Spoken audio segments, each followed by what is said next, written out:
Hi everyone. In this video, I just want to give you a few updates about some of the assignments that you've done recently. I want to begin by talking about the Understanding Sources assignment. The vast majority of you who submitted this assignment were able to correctly identify the sources, so I was very happy about that. I just want to draw your attention to a few other things to keep in mind. So the first link that you had in this assignment brought you to this article, Why Fake News Targeted Trump Supporters. People were able to correctly identify that this was a popular press source, noting things like it was published in The Atlantic, also identifying other characteristics of the article itself, both in visual makeup and in what the content was. Many people noted that the purpose of this article was to persuade or to entertain. This is really important. In popular press sources, of course, they are oftentimes sources of information. They provide information about topics that we might be interested in, but rarely do they just stop at providing information. The purpose of a popular press source is to get us to buy something, is to get us to read something, is to deliver us to advertisers. And so it has to go beyond just providing information to persuade us or entertain us in some way. This is one of the reasons why you may have an easier time picking out a particular perspective, an argument or a take on a topic, or even a specific opinion. That this is a common element of popular press resources, and in part it's meant to build connections to the audience that is reading this. Remember that even though it's a general audience, different sources will have a kind of particular audience who is their key audience, who they're trying to connect to. And the arguments they build and the opinions that they deliver are oftentimes oriented toward that key audience. Like I said, many noted that it was published in The Atlantic, which itself is a publication, a popular press publication. When asked how you might use an article like this, a few things are important. You may or may not cite an article like this in a research paper. It depends on what the requirements are of your professor. It also depends on how you are using an article like this. So I would never say don't use popular press sources. This is actually a very good article.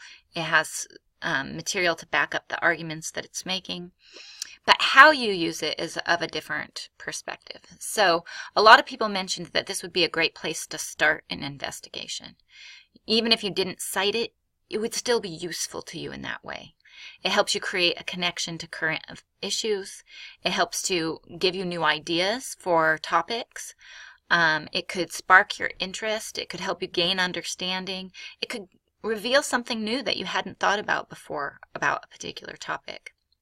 It also includes information that is cited, sources that the article cited, that you could follow up with and use as primary scholarly sources in a research paper.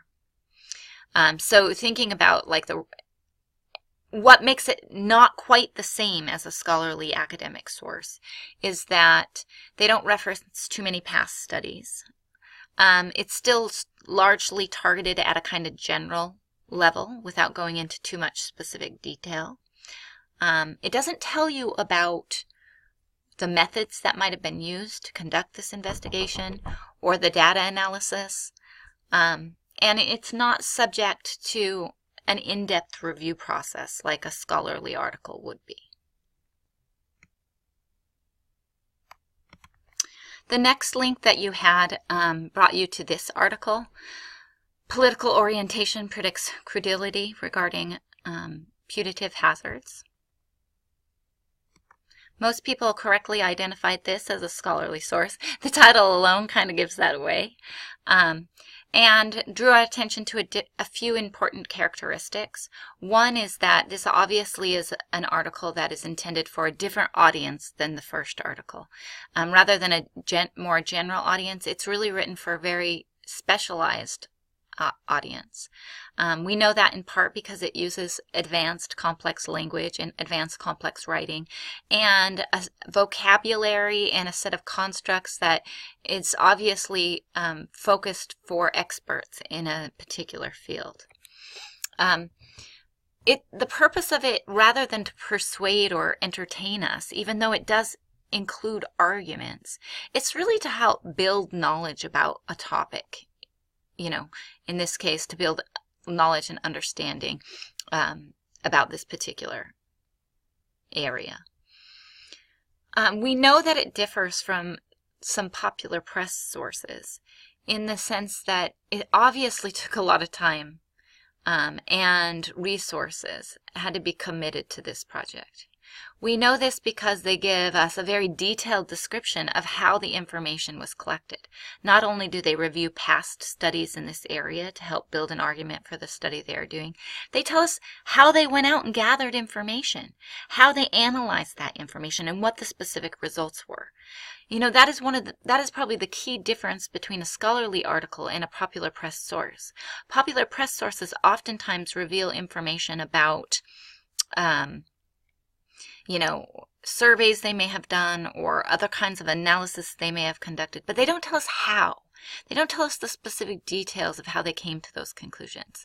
So we can't really interrogate, okay, so you've said that, so-and-so's approval rating is at an all-time low.